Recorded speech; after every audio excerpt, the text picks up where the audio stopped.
suis Alice Anne-Marie, je suis postdoc à l'ULB, donc je travaille dans le centre de recherche cognition et neurosciences. L'un de mes projets de postdoctorat, c'était de travailler sur les mécanismes cérébraux des personnes qui ont été victimes des attentats du 13 novembre à Paris. Salut Alice, donc je suis Corinne Torrekens, je suis professeure en sciences politiques donc ici à l'ULB et je travaille sur l'intégration, l'insertion des communautés musulmanes en Belgique et sur tous les débats publics qui y sont liés.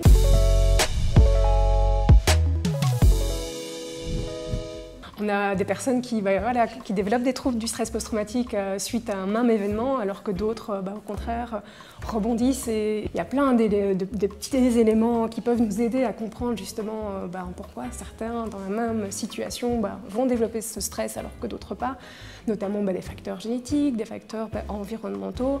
Avoir un soutien psychologique, soutien social après, directement à la suite, par exemple, des attentats, c'est quelque chose qui est vraiment hyper important. Mais il y a aussi des facteurs cérébraux, comme je l'ai dit, avec le projet sur lequel j'ai travaillé. Donc il y a peut-être des facteurs au niveau cérébral qui peuvent aider à protéger contre le développement de ce type de troubles.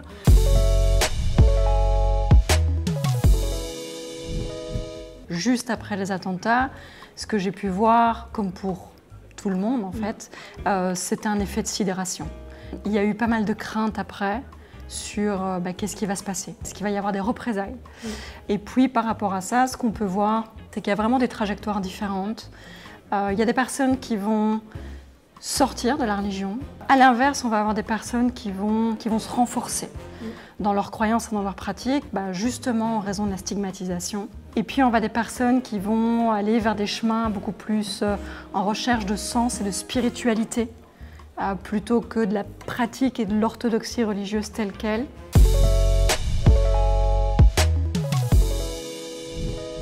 Ce procès est vraiment important pour les victimes, mais donc pour certains, forcément, ça va être douloureux, ça va être difficile, ça va raviver, réactiver des souvenirs difficiles, et comme je le disais, peut-être faire revenir des symptômes qui pensaient complètement disparus de leur vie et qui vont avoir à nouveau besoin d'un soutien au moment où ce procès va rouvrir.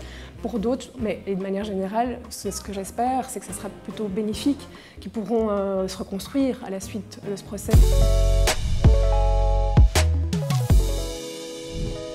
La manière dont notre société parle de l'islam, parle des communautés musulmanes, parle de la manière dont l'islam s'insère dans la société belge est compatible ou pas compatible. Et pour moi, il est complètement compatible. Et ça a un impact sur la manière dont l'islam sera vécu et pratiqué dans 5 ans, dans 10 ans, dans 15 ans.